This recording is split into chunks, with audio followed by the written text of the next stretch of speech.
Hey, welcome to another episode of 10 with Tom. This is episode 10 and lots of 10s there.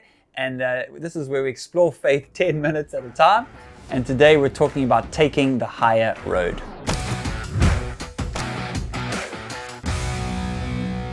So someone sent me this story, this parable that I would love to read to you today.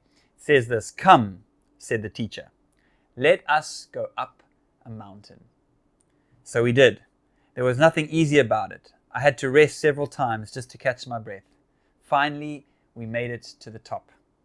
"Look at that," he said, pointing at the beautiful panorama before us. It was worth the climb.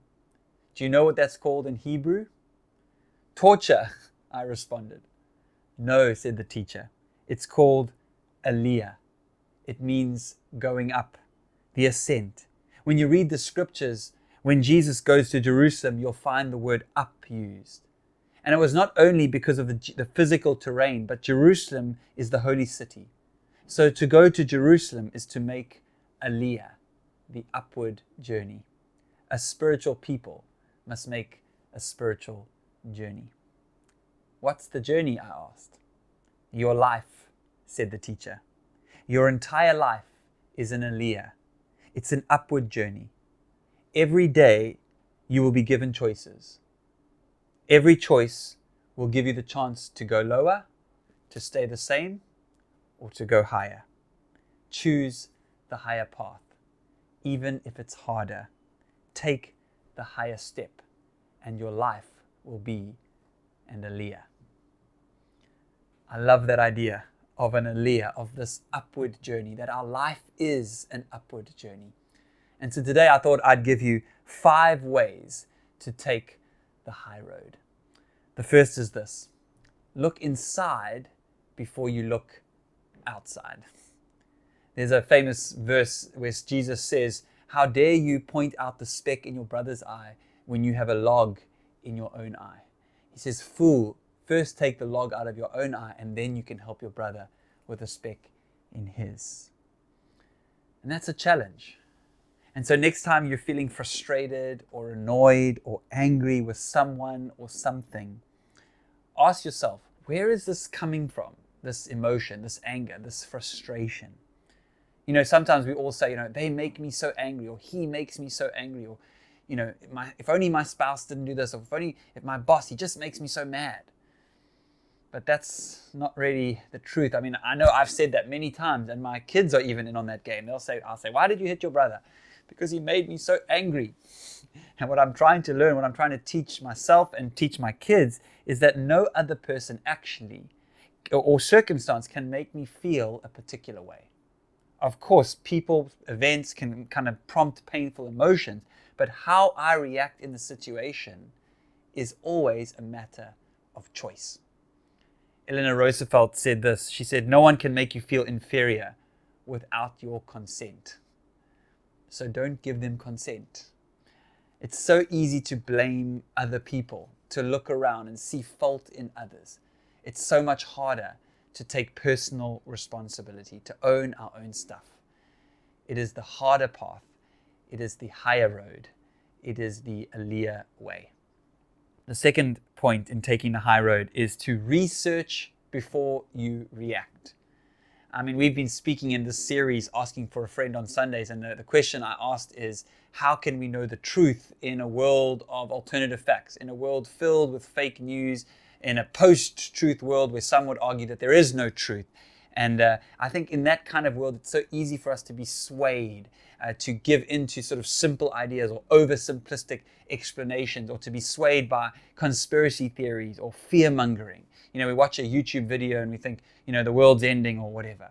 But the scriptures are clear.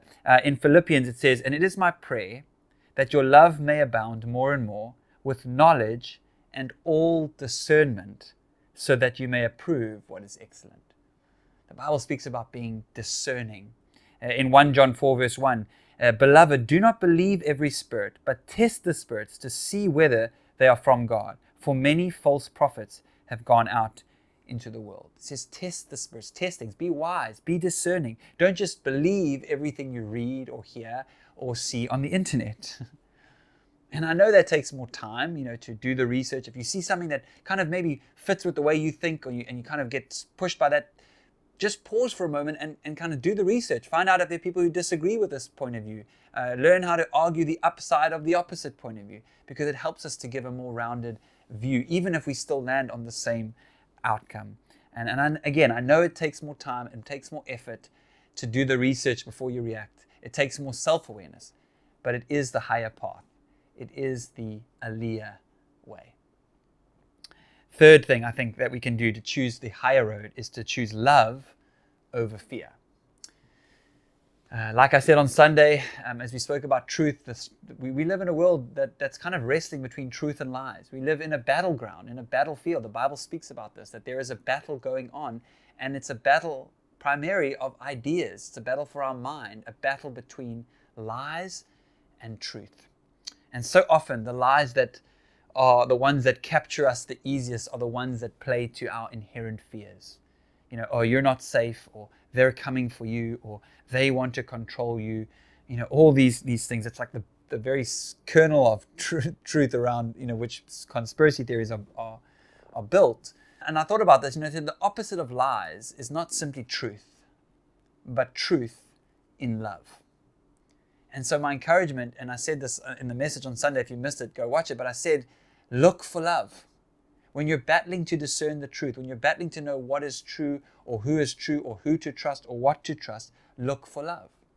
Does this video or tweet or person or idea, does it stir up anger or fear or hate, or is it loving?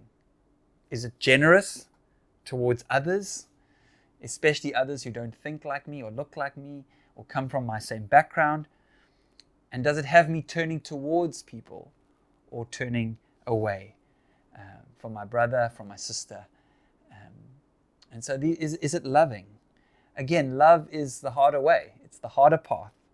To forgive someone when they've hurt you, to listen when all you want to do is make your point or argue your point, to be kind, especially in the face of unkindness. This is the harder way, the higher road, the Aliyah.